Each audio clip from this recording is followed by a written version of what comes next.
Good afternoon and welcome to our pinhole quilting showroom here in Pershore, Worcestershire. I'm Liz Holpin, my husband Pete is behind the camera as usual. So welcome to a very special Facebook Live today. We have with us not only Telene Jeffrey, Lady Jane Quilting from our South African Handi Quilter Ambassador, International Ambassador, but also some ladies who are doing one of the classes that Telene's been running.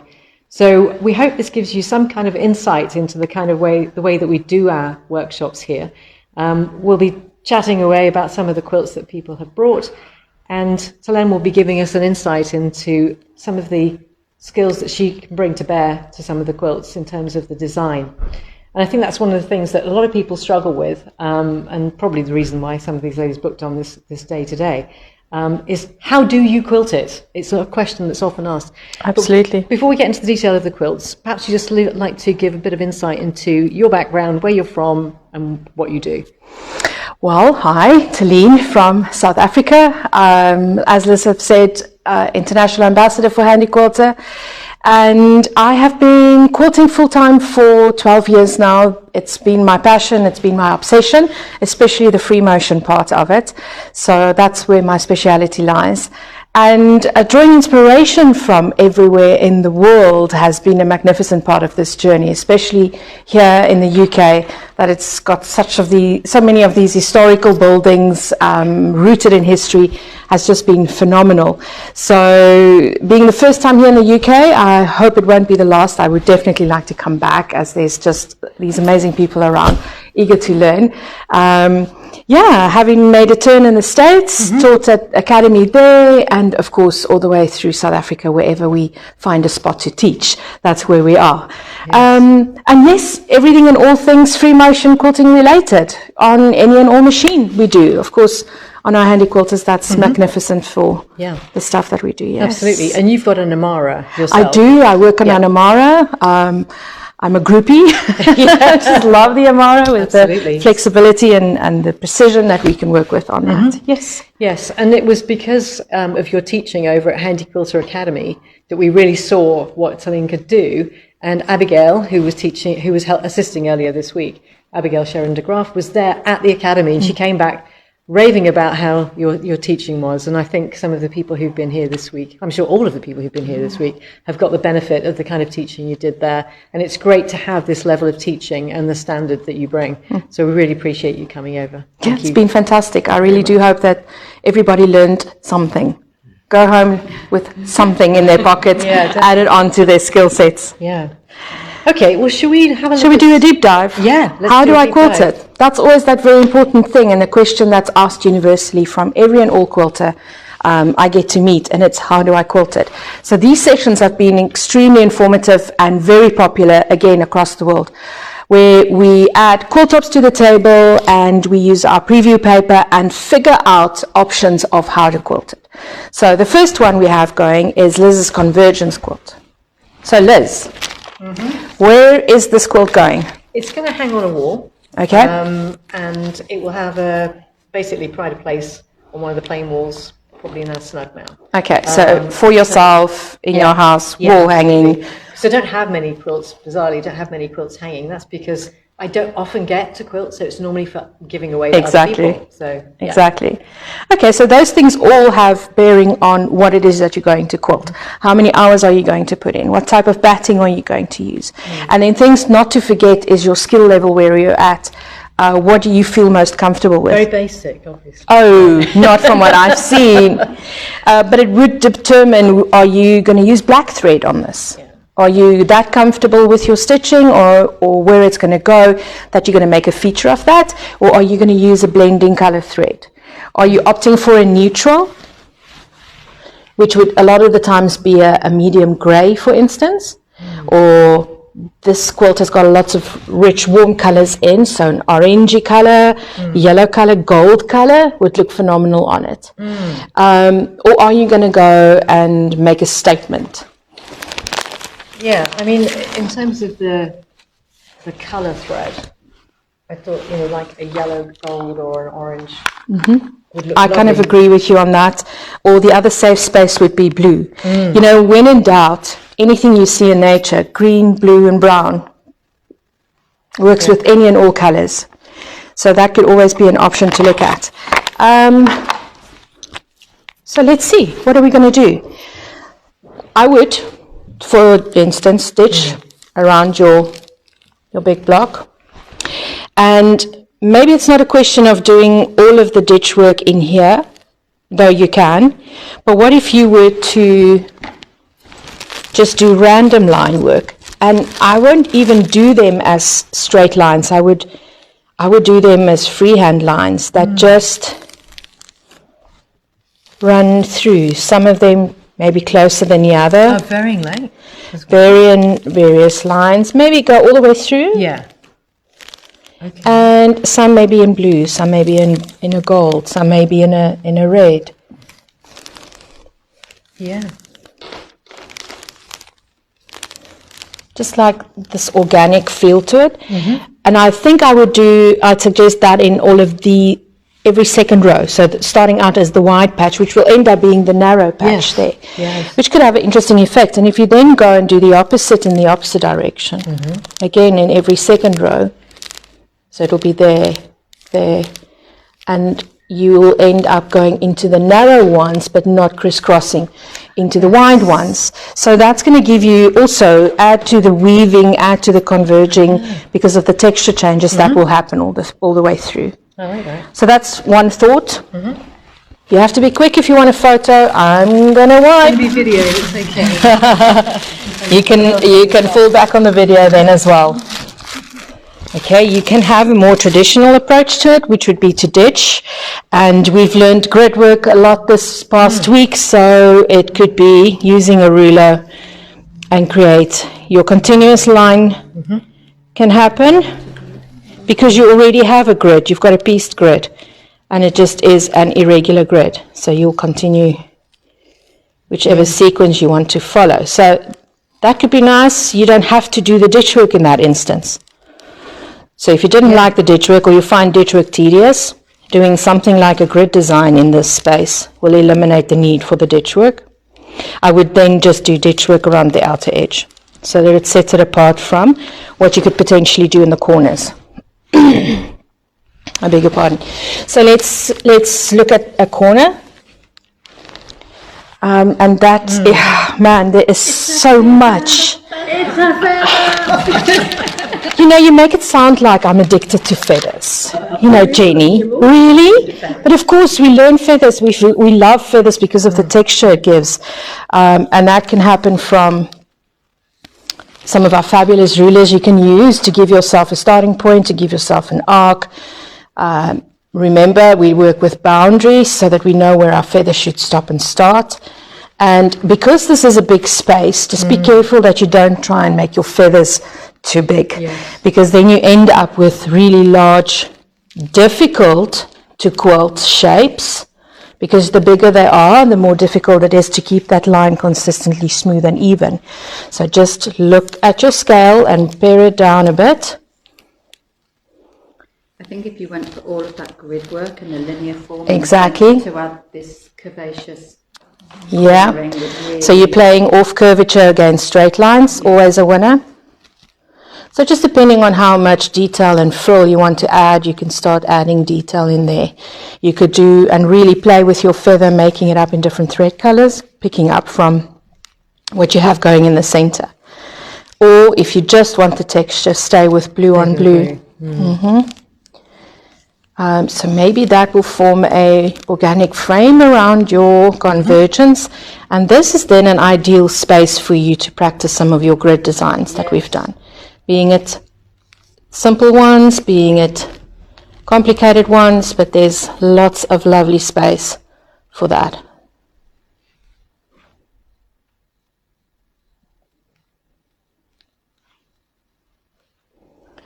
Preview paper is so great for this exercise so that we can see in real life, scale-wise as well. Do you like what you see without having to unpick? Also, I think if you're discussing something with somebody, preview paper allows you to see it actually visually. Exactly. Someone will say, what about if you put a feather? Where? Where do you mean? You know. Yes, so and what are you going to use? Yeah. And this way as well, you can pull out your rulers and use your actual ruler that you have, the actual scale of it, and see what will happen there. And again, then you have a border. I would typically, traditionally, or something that I would normally do, I would ditch around that little border. I won't do anything in it because it is quite small. I would nice also leave, exactly, I would also leave the 1 inch border. I kind of like the look of piano keys. Yeah. Apart from the function that it offers and it playing off against the curves that we've got going there as well, it's just such a nice visual to bring your eye back to the center.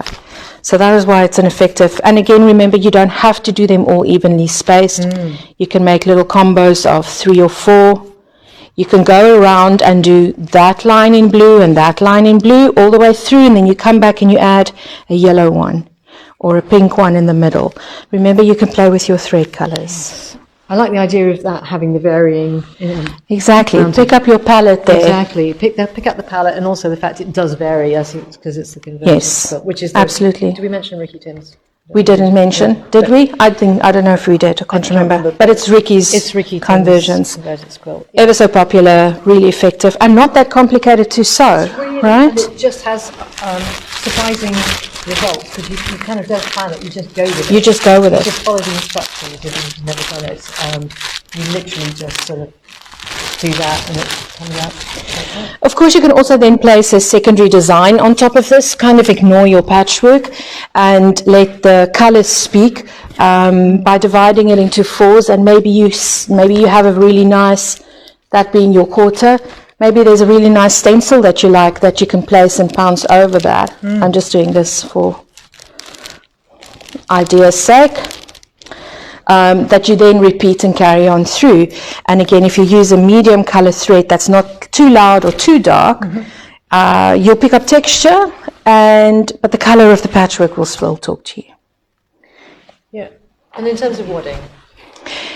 You're doing a wall hanging, I would use something more stable, polyester as a base, or an 80-20 as a base, and then adding another layer on top. I would definitely go double.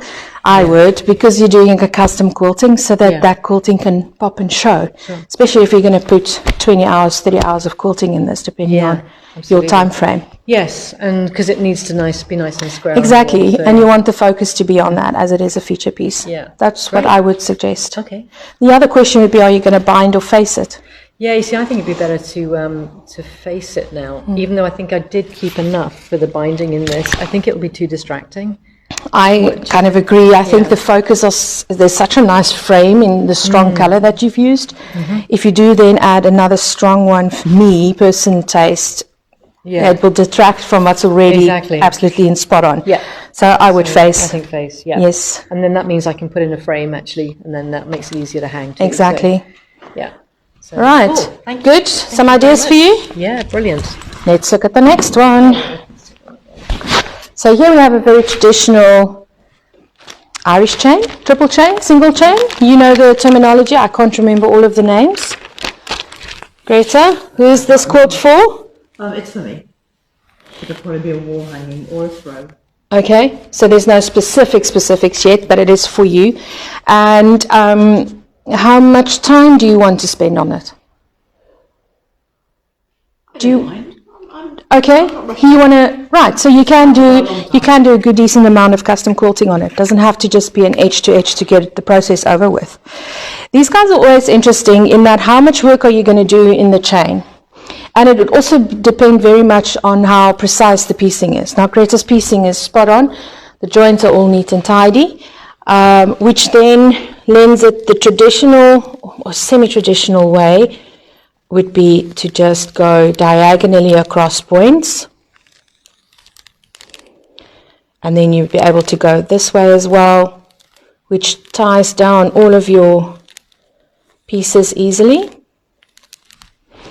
And I would then just do the ditch work here. So that will refine and finish off your block.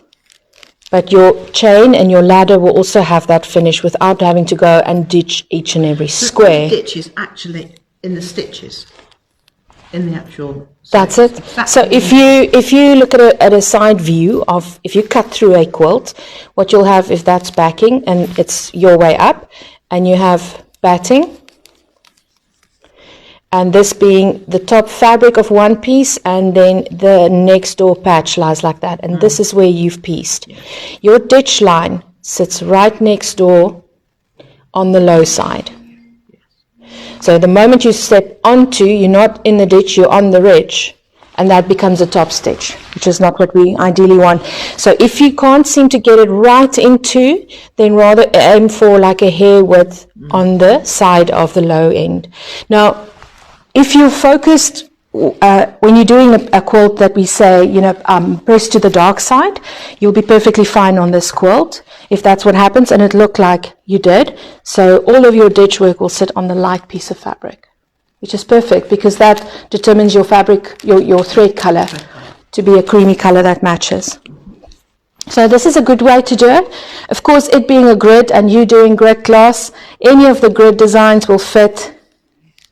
I'm just showing our continuous line just as a reference, knowing that you already have a built-in grid now, and whatever we've done, whether we're doing the high and the low, or whether we're doing those swooping in, creating a little floral, you have a built-in grid, which would be a great exercise as well. And then it's not to say that you have to do that same design all the way throughout. You can play with it and do one design here and one design there, and just let it run into the other one if you're going to pick a grid design. So it could be a good exercise point for you there. The center lends itself towards a central design. A stencil is always good to help you get something going here, or you could be playing with rulers. Maybe you're pulling in a big arc in there. Maybe it's just a question of adding petals if you want to stick to a floral theme. This is really rough drawing, but you get the idea. Okay, but we've also seen how a small tweak and change can make this block look completely different. And by doing something like that, you're going to create a secondary design of almost a double wedding ring feel, where you can then, maybe, for the feather obsessed among us, but see how that small tweak, every little thing, can just make a quilt look so much different. And this can then be flattened with whatever backfill of choice you would like. Of course, by adding all sorts of details like this, you are adding more time on the quilting part. So you need to be selective with the time you want to spend. Does that help you? Yes, because I was just going to do originals, a circle of a wreath of feathers. Well, Yes, that's it. that changes it slightly. It's really nice. Exactly. What also works really well is with these quilts are Celtic designs. And have a look in the stencils. There is this lady called Telene Jeffrey, and she's got stencil designs with full-line stencil. And there's a fabulous little Celtic design that can be done. I'm not sure if Pete stocks it. We'll have to speak to the boss behind the camera on that. So those go really well, as this is a very traditional design when it comes to that. Okay, does that help you? That does, that's fantastic. Fantastic. Let's do the next one. Next week's finish there. Yes, you have homework. Jackie, who is this quilt for? It's for me. It's for you, and where is it going to go? It's probably going to be a throne quilt. Okay, cuddle snuggle quilt, Yes. used utilitarian quilt, not a showy quilt? No. I Okay. don't know where to hang it because when I put the two pieces together, it will be quite good. All right, and you've just mentioned to me that you've kind of fallen out of love with it. It was a block of the month. It was a bramble patch block of the month quilt several years ago, that we did over a year, and I finished it. And while I was working on it, I just fell out of love with the colours and everything. So I put it on one side. I don't know what thread colour to use. I don't know how to approach it in a cohesive way so that it will look joined up, because it doesn't Okay. look joined up. I think that's Why it's interfering with your because feelings. it's busy. It's busy. Okay, so I think the first thing would be it's a throw quilt. You're going to snuggle under it. It's not going to be a show quilt on a bed. It's not going to hang on a wall. So the question would be, would you want to spend a lot of time quilting it? Or my feeling is you want to get it done, I would but like nicely to- done? I never mind spending a lot of time because it's all practice. Yes, you are right. It is all practice. this is what I call this patchwork quilting. So we're following the patches. This is what this immediately feels like to me, where you can decide, are you going to do curves or are you going to do straights or are you going to match it up? And you can very much choose and say, I'm going to do one design in all of the yellow ones. So whenever I have a yellow patch, that's the design I'm going to do. Or you are going to repeat the shape. So whenever I have geese, I'm going to fill all of those gooses with the same type of design. That's one way of doing it. So it can really be, we've had this conversation about doing ditch work or not. Yes. It is a lot of ditches to ditch on this quilt, so I'm not sure I would actually go and do all of them. I would like to look for something I can do without having to do all of the ditch work. Maybe it is just a question of adding some simple lines in the block. That might take us to do here. Again, we're just always looking for a path we can potentially stitch without having to stop and start too much. Maybe on this guy, let's see, maybe we echo a line inwards and out. Maybe it will be a question of having all of these squares would be a good space for you to practice any and all freehand you want to try, no matter what design it is that you want to make work of. I don't think I would go much smaller than this in terms of scale, otherwise you're going to have to end up distributing that same scale of quilting all the way through. Yes, which will result in many hours to quilt. Maybe some of them do need a ditch. Yes, I feel that would need a ditch. Okay, possibly just treating all of these larger squares like that. Just get them ditched, because that's essentially what your quilt is made up of. 4 or 5, 6-inch blocks, 4-inch blocks, 5-inch blocks. Down into 6-inch blocks. Absolutely, and then treat those, except you'll have those in between, but that's fine, that you can handle as its own. Exactly. Maybe it would be a question of all of these big triangles on this shape, maybe they get a ribbon candy, should you like ribbon candy. And then some blocks you can do a little bit denser than others. You just want to make sure that you distribute that density evenly throughout your quilt. Otherwise you're going to have a dense block here with very little elsewhere, and this will pull in and your quilt won't lie flat. So I kind of feel that looks a little bit better than what I had here. And again, preview paper to the rescue. Someone asked about preview paper. So yeah, we've got preview paper. It's just here. It comes on a roll like this, and we've got it on our website. It's a great way to explore the possibilities for your quilting. It's on handiquilter.co.uk. We've used it quite a lot. So actually what we'll do now is we'll just wander around and just see some of the work we can do. It is. And you'll be...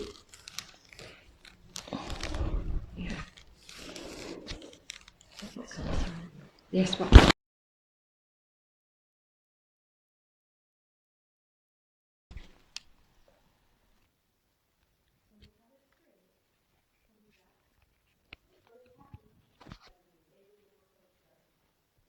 So we'll leave them to continue their class. So this is Jackie's. She's used so this panel it's just some sheeting actually, but it was fun because it got circles on it. And Jackie's had a play with couching. This is both free motion quilting and couching by using it without a couching foot because it's very, very fine. And then she's done some detailed little pebbling. So Jackie's been here all week and did the feathers and grids course Monday to Wednesday. And then this one, free motion quilting.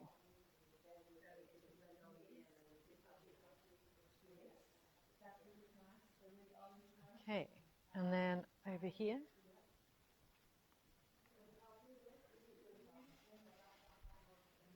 she's not done so much on here, but let's just wind it back. So let me just wind this back. Let me just show you what Sue did earlier.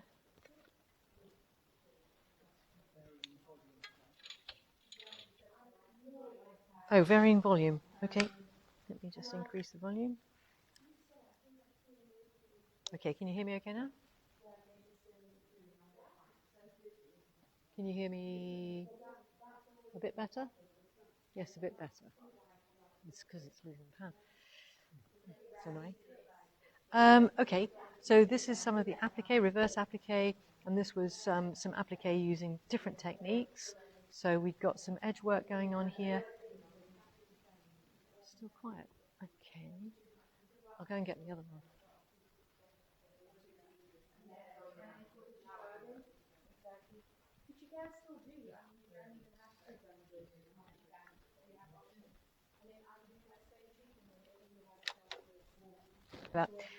Okay, so what we've got here, the reverse applique technique, we layered up a number of different fabrics and then cut away what we didn't want. So did some ruler work over the top, and then the underneath fabric was this floral on top of the cream, and then that revealed obviously the different layers. And it's a really nice little technique, and then this was couched over the top as well.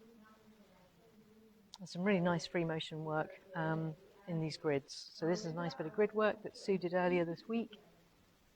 Okay, and I love this one. It's almost like a sort of what's it we call it? Yeah, I suppose it is like netting. I think there's another word for it, but yeah, like netting. Okay, there's some lovely ruler work. This is Barbara. She's got an Amara, so she's been doing some lovely ruler work in these circles. Ditched it in the circle here using a cream thread. Then she's used some couching wool in the couching foot and some more ruler work here, and then practicing her feathers. Some very different work that she did earlier.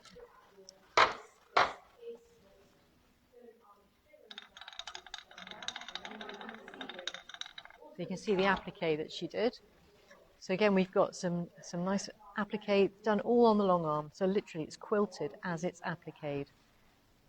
And we've got sort of raw edge. We could use fray check, or you can just make that rough so that it sticks up. Makes it a nice way of getting applique on your quilt whilst quilting at the same time. It's been a really fun couple of days. And we had days of the feathers and grids before this. So over here we've got, have a look at this. This is great.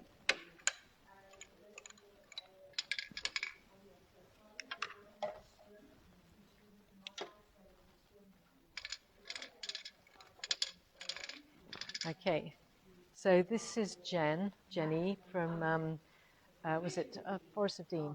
Yeah, and totally transformed the blue fabric with some pink thread. Absolutely brilliant. Hi Nell, nice to see you on board. And hi Mary, didn't say hello earlier, and Annette. So we got this lovely, really unusual, but the effect is amazing.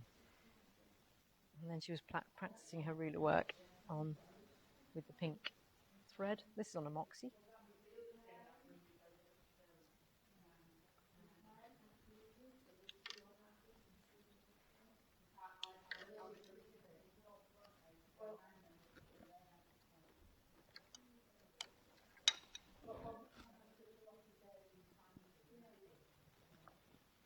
Okay, now this was where Celine was demonstrating.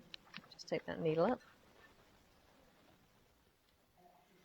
And this is some of the work that she was doing the demos on. So showing how we do the different types of applique.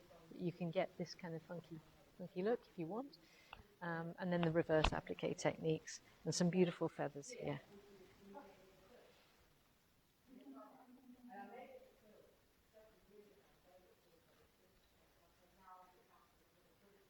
Love this one. This is really gorgeous. This is Jean's, and she's done a very nice feathered circle there. Some nice pebbling in a matching colour thread.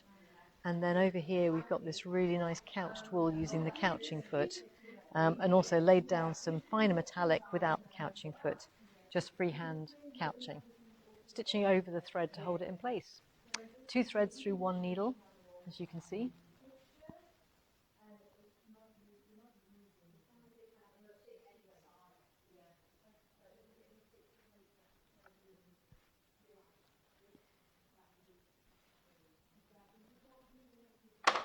And last but not least, I actually got to do some stitching this week.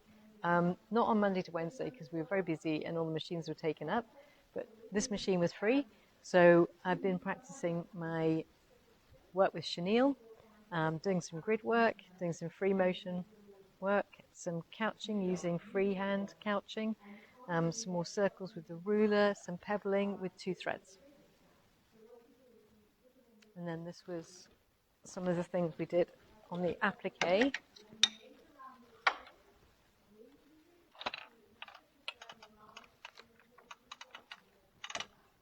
I used my Sizzix dies and did the birds. Oh, this one is the reverse applique, of course. And I did stitched over the cream background with sort of some heavy scribble, partly because I stitched all the way through. Nell's asking if I practiced your basket weave. Nell, look, I did it. I did it. You taught me how. I'd never done basket weave before. I think I'd had a go, but I wasn't really enjoying it. So it was great having Telene explain how to do it. So, and then my little birdies, which we 505'd the back, stuck it on here, stuck the wings on and the eyes and stuff, and then I did sort of free motion stuff. What's it called? Quilting. So here we go. That is the review. Yeah, that's the review. Sorry, what were you going to say, Pete? We're going back to the lab. Yeah, we'll go back up the other end. But, you know, these classes that we've got this week have been absolutely phenomenal. And I'm sorry, you know, that we missed having some of you come over and that weren't able to make the revised date, that we had to revise the date. But hopefully, you know, it would be lovely if Telene can come back again. We would love that, absolutely love it. She's been a fantastic teacher. She has so much knowledge, and we've absolutely loved her being here. It's been a real sort of time out as well of like being really creative with the long arms and doing things that maybe aren't traditionally what you might think of doing. But the reason for doing these last 2 days, one of the reasons for me putting that class together with Telene, was the combination of things seemed to me like getting out of the kind of traditional quilt zone and just having fun with the machines as well.